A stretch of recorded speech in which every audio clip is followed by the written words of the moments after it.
Hindi na napigilan pa ng kapuso actor na si Alden Richards na maglabas ng kanyang galit laban sa mga korap na politiko lalo na sa kongresista na si Zaldico. Matatandaang hindi ito ang unang beses na naglabas ng mainit na pahayag si Alden laban sa mga korap. Kung matatandaan ang pagkawala ng buwelta si Alden laban sa mga tiwaling opisyal ng gobyerno na tinawag niyang korakot. Kasunod lang ito ng pagkakadawit ng mister ng kanyang dating ka-love team sa Aldab na si Maine Mendoza na si Quezon City 1st District Arjo Atayde sa flood control scandal. Sa isang panayam ginit ni Alden na hindi siya natatakot na magsalita o mag-post laban sa mga korap na politiko. Ayon pa nga sa kanya, tamaan na ang tamaan na tila patutsada niya kay Arjo.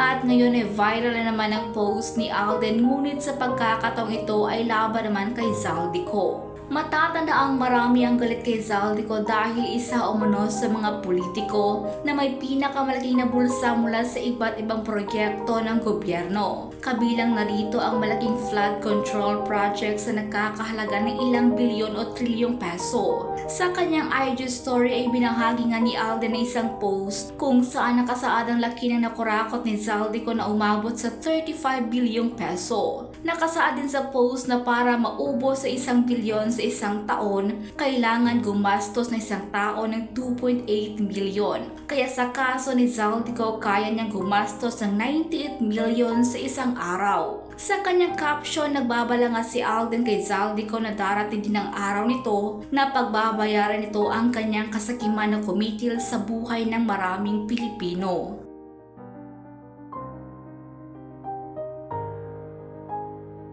Ngunit malalim ang pinanghuhugutan ni Alden gaya ng maraming Pilipino. Bilang isa sa mga artista na nagbabayad ng malaking tax, sobra-sobra umano ang kanyang galit lalo na isiping ang ipinabayad niya na dapat ay makakatulong sa mga Pinoy, lalo na sa mga mahihirap ay napunta lamang sa bulsa ng mga buwaya o korap na politiko upang tustusan ang lavish lifestyle ng mga ito habang nagdudusa ang maraming Pilipino.